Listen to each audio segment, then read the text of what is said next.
What's up, people? I am your narrator. I am your commentary, Mr. PopShit.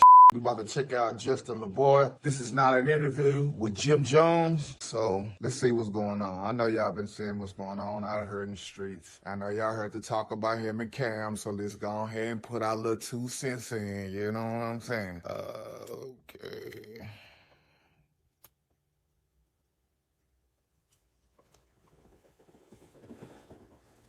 Make this straight. Bear with me, people. Make sure y'all like and subscribe. Mr. Pop, John Garrett. Pretty sure I got the Mr. Pop right there. So yeah. And we gonna get it popping like 1, a 2, a 3. Let's go. First episode ever. First episode ever. But Joe Jones in the building. I told you I told you I was only coming outside to do this. I've been to the Barclays and performed last night because the record shot to New York City. That record been going crazy. So the pop house was good. But besides that, I've been in the house for like the last 2 weeks, just sitting back, getting my mind together for the new year, putting the plays together. So I had everything ready for when January hit, and I could start getting the bars, niggas and shit. For sure. Move, setup, created by Jim Jones. It's a fact. Niggas wouldn't have been rapping outside the studio if it wasn't for that. Yeah, I got my own. So you see talking about with the mic hanging? Is that what he's talking about, y'all? I give Jones it. Technology that I founded in AWS acquired it, shit like that. So during the pandemic, I was able to figure out how to virtually record in real time and create albums while everybody couldn't go to the studio. So I had figured out how to put the studio on the full screen and AWS, so picked it up, shit like that. So I got the technology with Amazon, shit like that I figured out something for them, what they were trying to do with some type of game, shit like that. And when they saw what I was doing with the virtual setup that I created, they lost their mind. So these are the type of things I'm telling you how I figure out how to think outside the box to make shit work. In the midst of desperation, when I need something, they shut the world in there. You can't go outside, you can't go to no venues, can't do nothing public, nobody is at work. No music was being able to be made because all the studios were shut down. Engineers are not in the same house as the artists. I was able to figure that out and was able to create 4 albums on that and make some money. Most people had to figure out how to record on themselves or get the engineers, and it was a difficult process. Where you get that Aussie from, though? I grew up around them bosses because I grew up around other people that know how to get money and know how to get money. You seen I'm getting money. I mean, I seen the ups, I seen the downs, but for the most part, from me, from a baby, from as much as I can remember, wasn't that bosses around me, from my moms to my uncles too. And then my grandma was always a working lady. My grandfather was always a hustler and a working man. So everybody around me always was about getting some chicken and things like that. And I was missing an easy crack cover. So I seen it good, I seen it bad. My mom was really heavy in the game. Like, it was a great time. And then it was probably so tough, man. A nigga to say he had a good life growing up at all. He just basically say he was just some and he's glorifying it too, like it's a badge of honor. It's a bad time, but Yeah, but heavy in the game, what you mean by heavy in the game? She was heavy in the game. She was a couple of her boyfriends were real big inside of the crack era. They were very heavy, and you should take Glenos to school and shit like that. Christmases, the whole house filled up with Christmas gifts and the lumberjack coats that you was talking about with the hat. From a drug dealer. That's what you glorify. That's what you want to glorify. That's crazy, man. That shit don't seem cool to me no more. It just seems on some stupid shit. With the hat to match. Yeah. All that shit, E-bomb, the sheepskins with the mittens and the hats and all that shit, desert boots, all that shit. Like, you know, I'm from that type of shit, so I just been around a lot and coming up, like, everything that I was around ended up revolved around hustling. Jim, you been rich longer than you was broke. You was with Dipset, bro. You was rich way longer than you was broke. But you got rich young. You down to 50-something years old, Jim. That life ain't even you, my nigga. You been living a life more like a rich guy than anything, bro. What are you talking about, bro? Like, why is this? What are you doing now, Jim? The crack everywhere. There was so much crack being sold that there was so many empty crack vials on the floor that me and my friends used to pick up the empty crack vials because there was all different colors, and he might pick up all the red vials today. I might pick up all the yellow vials. He might pick up all the purple. Why the fuck you trying to highlight this? Why does this need to be highlighted? We know this so past, bro. You been living in the mansions and shit, bro. Stop it, man. I don't know. Maybe I'm bugging today. Purple files and that we emulating what we see on the block. Like we got purple, we got yellow, we got purple. I go up on Weeks Avenue, that fucking apartment on the block of Weeks Avenue, so cracked. It was like deals with every apartment, and that shit so cracked. Got my friends used to live in. Like I grew up in this food. Like, see, I remember I was a child growing up in that, but I was a child that was like this, ahead of my time. So I understood shit that I shouldn't understand at that time. And I love that. I think I got to go back though to the in system Throwback sweet. studio.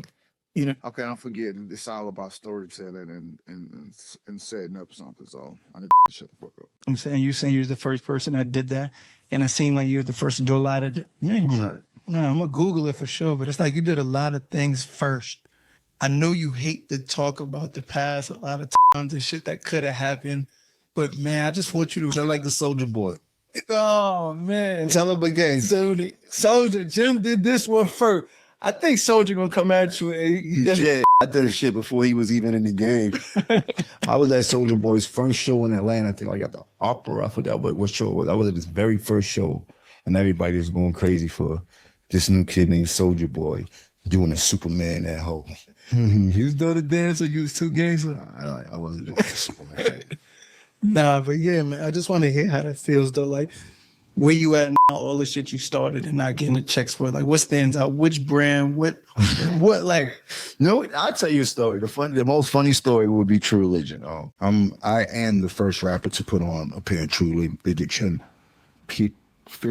Whole funny. I mean, like these niggas don't even know what True Religion was. My brother brought them jeans home one day when I got in the house. He threw them on the bed from Bloomingdale's. He's like, "Yo, throw those on, man. Them shit's just $300 jeans. This is one $300 jeans where the equivalent to of Mary's $1,200 jeans. Those niggas wasn't buying $300-$400 jeans. He like put those on and I flipped them open. They had the dope stitching, and then it was bell bottoms. And then it had a stitch going across.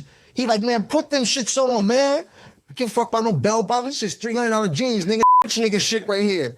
I'm like, man, I don't like the bell bottom point. Like, yo, bro, listen to me. Listen to your brother, nigga. I get fly too. This thing gonna be on this. Sure enough, I put them shits on, and then I'm having the shit across, strike across. Them means well, used to go to the cleaners and make them and tailor them to the way we fitted. Then True Religion started making the Billy jeans. When they made the Billy jeans, it was over after that. We went and then from there, we first person to wear a pair of antique denims. I mean, niggas did not know what they was. I didn't know what they was. I got them shits. Well, Chrissy brought them shits for me in Miami when we were down there shopping downtown 04, 05, shit like that. And you did? She was like, nah, these shits is fire. These shits look like some old school cowboy type of shits. And them shits fitted mad slim. Them was the slimmest jeans I ever fit. She like, nah, them shits look good. And I just met her, so I'm trying to go for women. Well, she like, I'm like, they look good. She like, nah, them shits look good. I'm like, this shits is the fuck? I'm like, even with the Chrome Hearts. Niggas did not know what Chrome Hearts was. I didn't know what Chrome Hearts was. You heard? Like, the Prissy knew what Chrome Hearts was. She sold a lot of chain and hat. She like, oh, you like the roll shit? She's like, oh, you got to Chrome Heart shit. That's the big boy shit. That's the Tommy be wearing a lot of it. What? We went in there and the tank top was 600. Almost fitted. Like, what? This is a Fruit of the Loom tank top. What do you mean? They like 600. She's like, yeah, that big boy shit. This what they wear on stay. I'm like, what? So it was like, wow. And that's how I went about Chrome and started getting more into the rock and roll, the Wolf with I met in Miami at the time. And then I started running with my man Zoe at the time. By the time I got down there with the chain gang, my man Zoe was already Chrome Heart shit too. He was like the only other person I knew besides Chrissy that was on Chrome Heart. But these backing up chains that cost $3,000-$4,000 that cost $5,000. All this is all silver shit. This is back in 04, 05, shit like that. I believe you spending that type of money on drip. But you met Chrissy in Miami? She from Harlem, but I met her in Miami. Okay, so she was like she was like a stylist for you when y'all met. She wasn't a stylist, she just was always fly. Like Chrissy was one of the flyest girls in Harlem, one of the girls that, not just me, most of the niggas in Harlem grew up, had a on her and shit like that, you dig? So in passing, I would see her here, see her there, parties, puffy, all this type of shit, always see her around, but I never new one, shit like that. She would see me say hi, and then one day we in Miami and I'm partying with Zoe, walking in, I almost fainted. So he didn't know why I was going crazy, but in my mind, I'm like, oh my God. So man, that was a great moment for me. And that was like a big score for me. I was young. It was dope. Yeah. At that age, you obviously lit. You have it your way. You could have anybody that you wanted. But was it that stood out besides looks that Chrissy had that made you be like, yo, this is the one I want to, you know what I'm saying, spend forever with? She didn't tolerate nothing none of the other bitches would tolerate. Like, it was, I remember we in a club one day, like you said, I'm lit, I'm having my way. And I'm trying to talk to another girl, but be slick about it. And Chrissy's in the back and booth and shit like that. And then I had Zoe tell me on my shoulder, like, boy, she just left the club. You better go get her. And I was like, yo, what's the play? Will you get my good artist? This fucker chase him out the club. Like, go. You know, I was like, oh, man, she a different type, because that young girl I was with they wouldn't even. Yeah, just stack him around. They got, yeah, you know what I mean? So. And then she was already known for standing on business. She come from a world of hustlers too. Like, she ain't no chump. Like, you know what I mean? Like, she a big deal at home. Like, you know what I mean? Yeah. She like, see, you know, a little older than me. So she her era was like right before me in days of all the Rich Porters and all that type of shit. That's her days. Yeah. You know, as I see our relationship, obviously public, it's everywhere. Mm-hmm. If you with somebody long enough and y'all got shared bank accounts, y'all got houses together, y'all I didn't know that. had everything together, why is the world stuck on like traditional? Well, I mean, traditional is the marriage that we all know. You know what I mean? That's what every woman wants, and that's what every man should want to give a woman. And that's what I want to give my lady. But spiritually and commitment-wise, marriage is about a bond. Having somebody that's going to be there no matter what, like understand the circumstances, whether it's good or bad. Like, it's just a certain chemistry that comes with that bond and shit like that. Like, a lot of people marry for so many stupid reasons that so many marriages end up getting divorced and things like that. right. I come from a day where you get married, that's who you with forever. And my commitment is of that also, because when I'm with a person that's who I'm with, I didn't have so many girlfriends in my life and shit like that. You know what I mean? So it's like, but my lady's a dope lady, and what we got is heaven sent, and she deserves the world. You know what I mean? And for me, I put my whole life on TV and all this shit, so naturally, everybody's gonna have something to say, because that's what it's there for, shit like that. It used to bother me a lot now, and we don't even pay attention, because I should serve, you know, purpose in my relationship, you know what I mean? What stops you from doing it? Nothing stops anyway. We about to get it going. Yeah, about to get it going? Yeah. And you hear it first, respectfully, Justin the Boy Show. I can't tell you this, that time don't lie, man. You know, you dig, and sooner or later we all gotta do weird shit like that.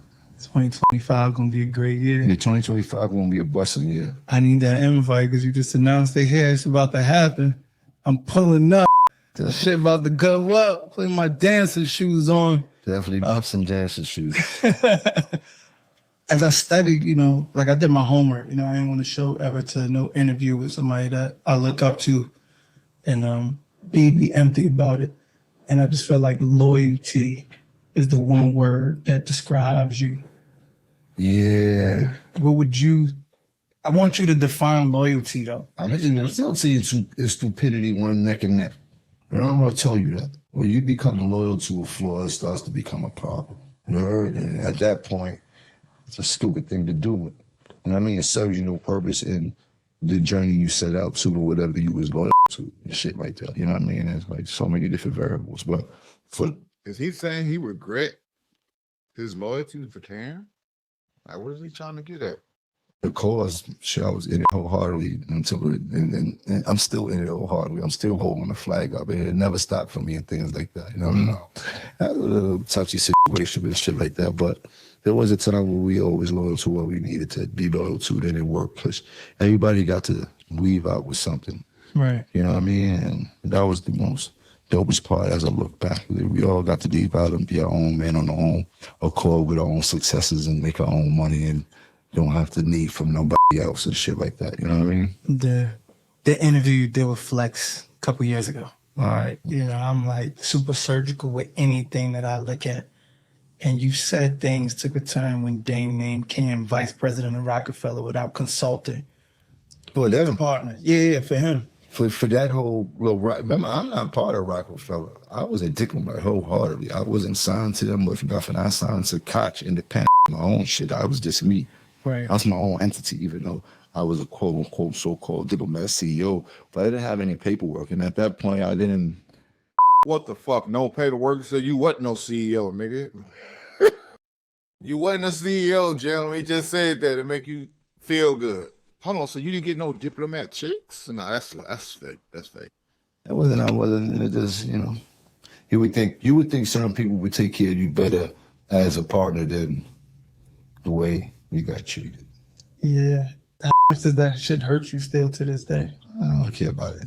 If I was there, maybe I might be swinging in the air like Ricky God and shit like that. You heard?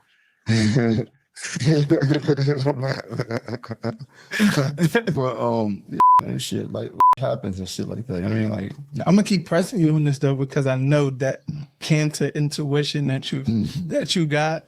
Like I knew you caught on this at some point before anybody told you anything, and I just wanted to know like this somewhere.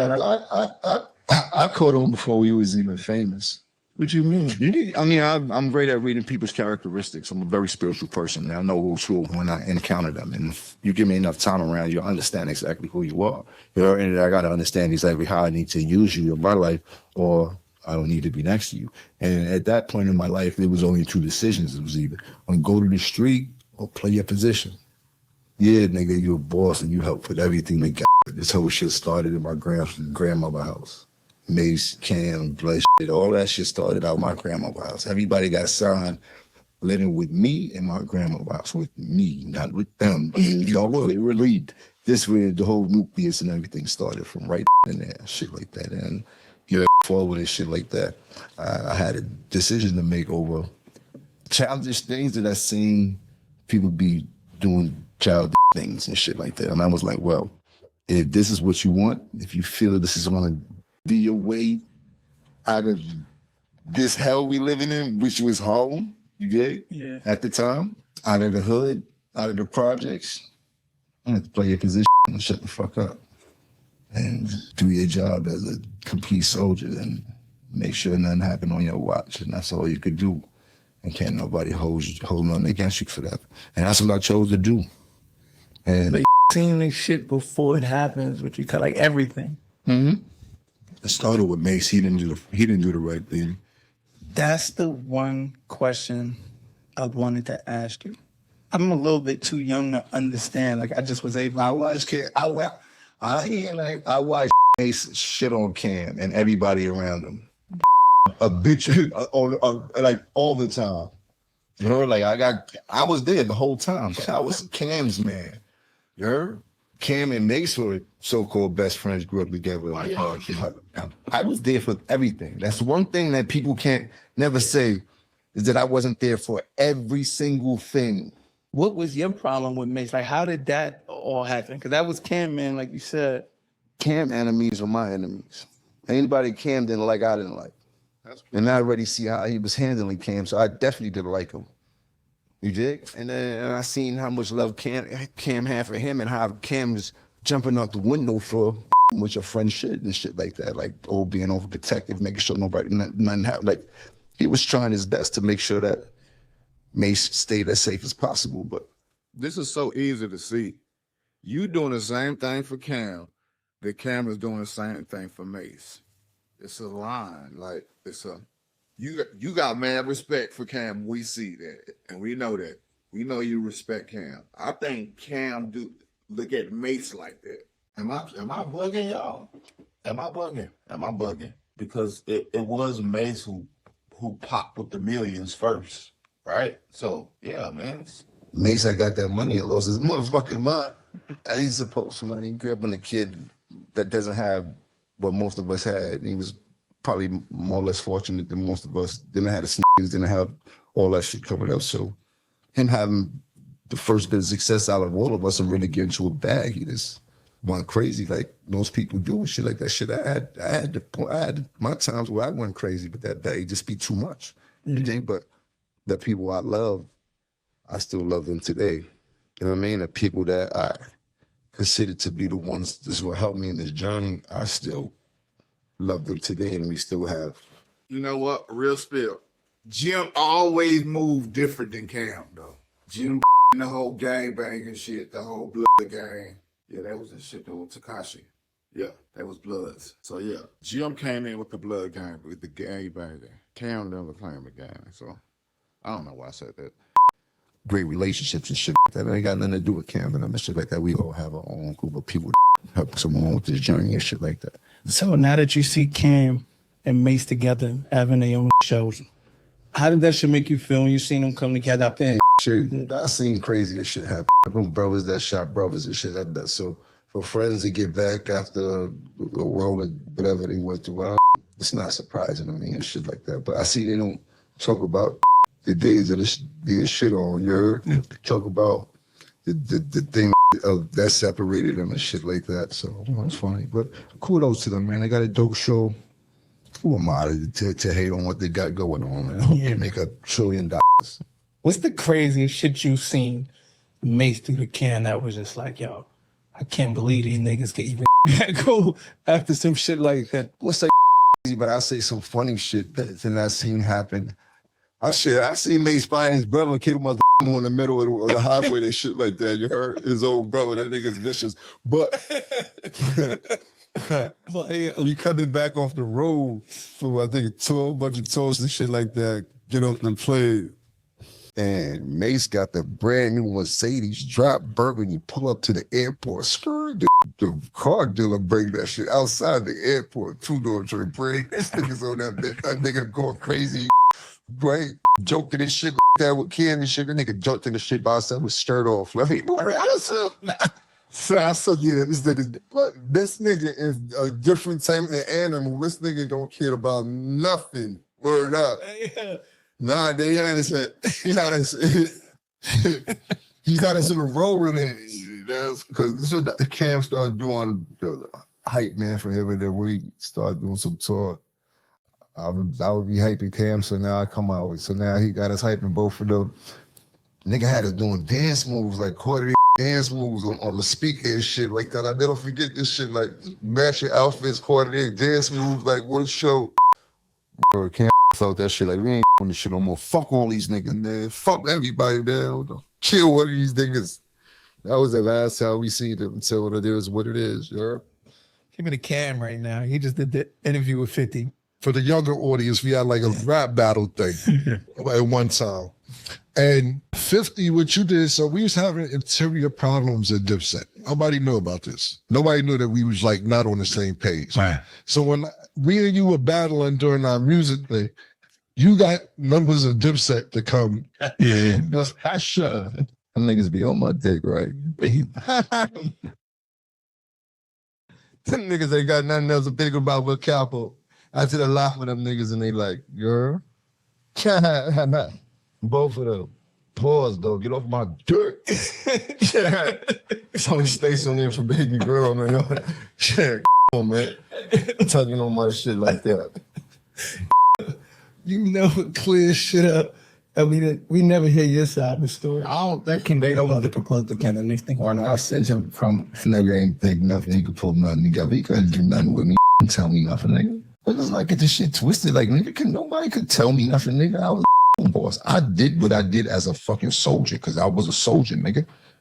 You heard? I had the soldiers, nigga. Nigga didn't tell me nothing. You heard? I did what I wanted to do. I seen the shit wasn't going right, so I started doing what Jim Jones needed to do for Jim Jones. Because the nigga that was supposed to be the Dawn wasn't taking care of the Capo.